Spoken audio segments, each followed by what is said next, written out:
Hello everyone, Coming Clean here. Happy Star Wars Day to all of you. This video is part of a Disney Infinity Star Wars event created by YouTuber LionTHD. Several videos have been uploaded during the day and you'll find links to them all in the description. In this video I will give you a couple of tips that you can use when creating Star Wars themed toy boxes. Let's get right into it.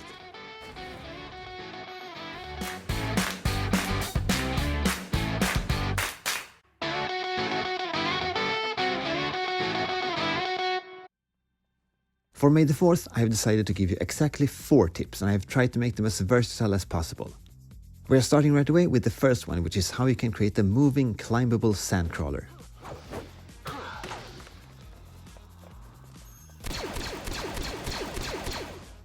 For this little trick, inspired by the Mandalorian TV show, you will need a sandcrawler and a path to attach it to. The sandcrawler does not have any moving wheels, so we will need to use an effect generator attached to a locator to sell the whole thing. Make the effect generator loop the large area smoke effect and attach the locator to the path. All of a sudden, it looks like the giant vehicle is whirling up sand as it travels across the dunes. We also want to make it possible for the player to climb to the top of the sandcrawler. To do this, you will need a couple of floor basic blocks with an appropriate color along with a climbing pipe.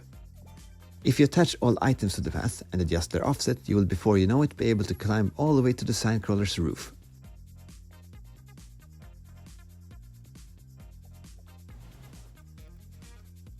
Now you have the option of spicing things up, and here are a few suggestions. Set everything up so that the player will have to run up to the sandcrawler and make their way to the top while it's moving. Feel free to add some fancy camera angles. Why not make the sandcrawler go through a canyon littered with danger? You can make enemy wave generators drop enemies from the air on top of the sandcrawler so it looks like it jumped off the cliffs. Sort of. And also add packs of Tusken Raiders who have laid traps in the form of rotating spiked metal thingies, because that's what Tuskens do.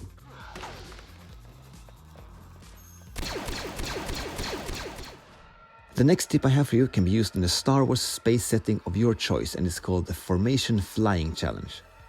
The goal will be to have the player follow a group of starfighters and maintain the formation. Should the player stray too far away, the challenge will fail. To accomplish this, you will need a setting you are satisfied with, a path to fly along, and a challenge maker. Attach 3 starfighters, first order TIE fighters in this case, to the path and make them travel along it. Adjust their offset to spread them out. Set up a locator to be the starting point of a challenge and place it behind the path. Adjust the challenge maker to force the player into a TIE fighter too. Make the path reset and play when the challenge starts. The final touch will be to make the challenge fail if the player breaks formation.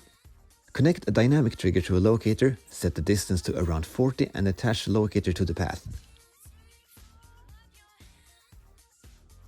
A dynamic trigger is essentially a sphere-shaped trigger area that now travels along the path. When the player exits the dynamic trigger, the challenge should fail. You may want to adjust the speed percentage of the first path points to make the TIE fighters not take off too fast.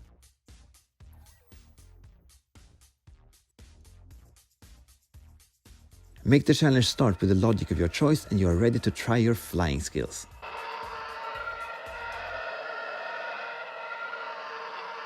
Standing here this long.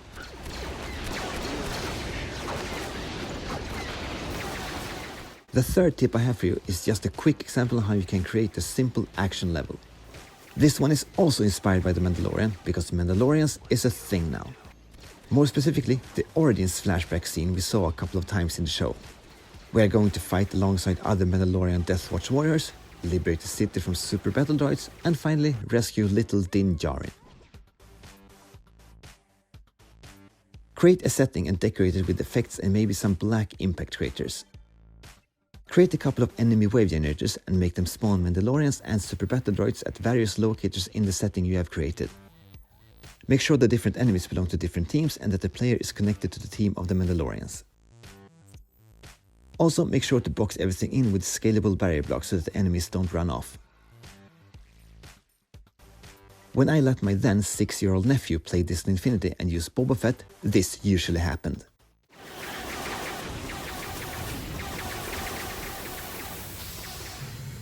You may want to consider putting a barrier block on top of the whole thing too. The level is now ready to be played.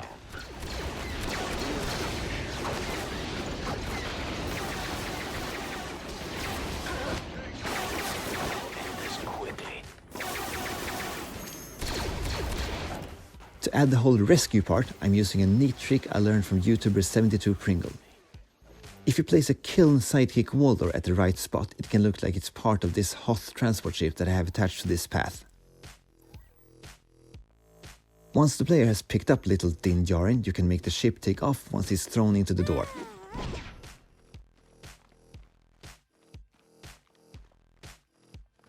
Just like it almost went down in the TV show.